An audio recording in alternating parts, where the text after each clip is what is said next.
ایک تو آج کا دن مایوس کن دن تھا ان لوگوں کے لیے، ان طاقتور لوگوں کے لیے جو یہ سمجھتے تھے کہ پاکستان تحریک انصاف ختم ہو چکی ہے اور پاکستان تحریک انصاف کے نظریے کو ختم کر دیا گیا ہے، عمران خان کے نظریے کو ختم کر دیا گیا ہے، اور عمران خان نے جو ایک تحریک شروع کی تھی انصاف کی اور پاکستان کے عوام کو صحیح معنوں میں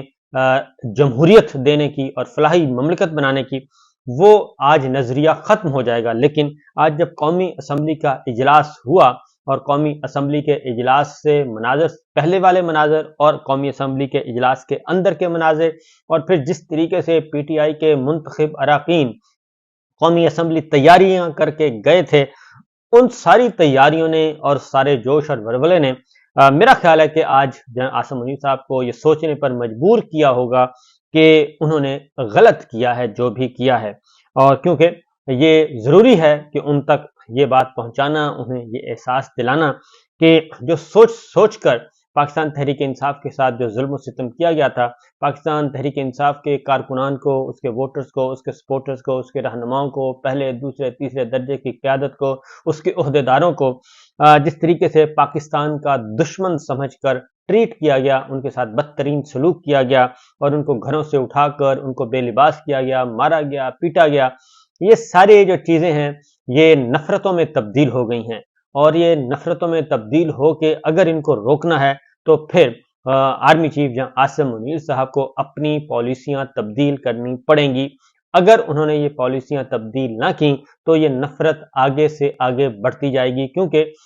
یہ 3 کروڑ ووٹرز کی جماعت ہے جو کہ ووٹ لے کر اسمبلیوں میں پہنچی ہے۔ اگر 3 کروڑ ووٹر کو آپ اگنور کریں گے، اور 3 کروڑ ووٹر تو وہ ہے جو پہنچا ہے، اور اس سے کہیں زیادہ ووٹر سپورٹر جو ہے وہ گھروں میں بیٹھا ہے اور وہ منتظر ہے کہ کب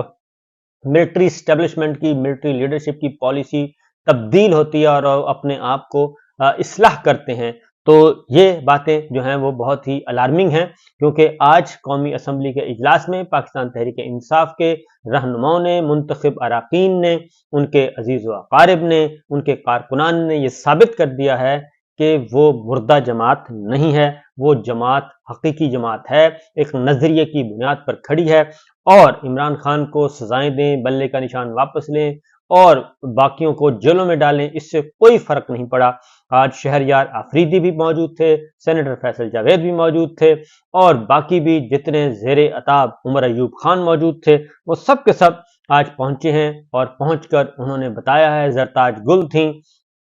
کس کس کا نام لیا جائے، سارے کے سارے جن کے ساتھ ظلم و ستم ہوا، جمشید دستی تھے، یہ سب پہنچے ہیں اور انہوں نے اپنا حق ادا کیا ہے، اور وہ پارٹی کے ساتھ ڈٹے ہوئے ہیں کسی بھی صورت میں۔ صورتحال یہ ہے، صدر مملکت ڈاکٹر عارف علوی صاحب نے کل رات سمری پر دستخط کر دیے تھے، اور سمری پر دستخط کر کے انہوں نے یہ کہا تھا کہ وزیر اعظم کے لہجے اور لگائے گئے الزامات پر صدر مملکت نے کہا کہ نگراں وزیر اعظم نے جو لب و لہجہ اختیار کیا ہے وہ کافی افسوسناک ہے اور قابل مذمت ہے، کیونکہ کاکڑ صاحب جو ہیں وہ شاہ سے زیادہ شاہ کے وفادار بنے ہوئے تھے۔ کل ان کی جو حالت ہے وہ دیکھنے والی تھی اسلام آباد ہائی کورٹ میں، اور ان کے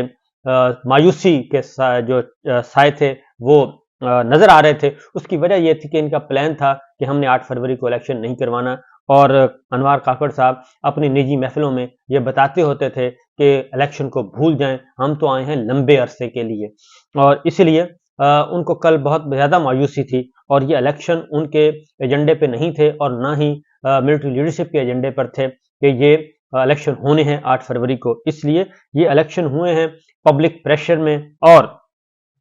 عالمی پریشر میں، انٹرنیشنل جو پریشر تھا اس پریشر میں الیکشن تو انہوں نے کروائے، لیکن انہوں نے اس کے بعد پھر نتائج وہ سارے کے سارے چوری کر لیے۔ اس لیے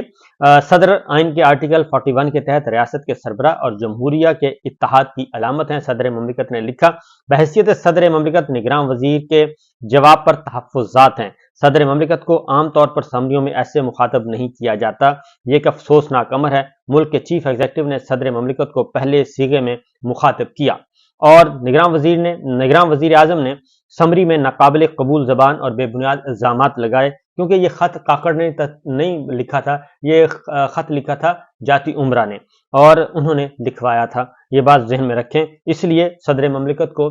کل انوار کاکڑ نے گالم گلوچ والی زبان استعمال کی ہے، جو کہ میرا خیال ہے کہ آنے والے دنوں میں ان کو اندازہ ہو جائے گا کہ ان کے ساتھ ان کو بھی احتساب کا سامنا کرنا پڑے گا، کیونکہ کاکڑ صاحب جو ہیں وہ انہوں نے بھی قومی خزانے کو ایسے ہی لوٹا ہے جیسے شاہی خاندان جو ہیں وہ لوٹتے رہے ہیں، کیونکہ ان کا صرف ایک وزٹ ہی دیکھ لیا جائے انوار کاکڑ صاحب کا، جو کہ طیارہ لے کر نکلے تھے اور پھر مختلف ملکوں میں اپنی فیملی کے ساتھ مختلف ملکوں میں جہاں دل چاہا اتار لیا، ایفل ٹاور دیکھنے کے لیے طیارہ اتار لیا، اور سیریں ویریں کرتے کرتے وہ پہنچے تھے، اور UAE، سعودی عرب، پتہ نہیں کہاں کہاں سے ہو کے، تو اس لیے ان کو کافی مایوسی تھی، اس لیے انہوں نے صدر مملکت کے خلاف نازیبا گفتگو کی۔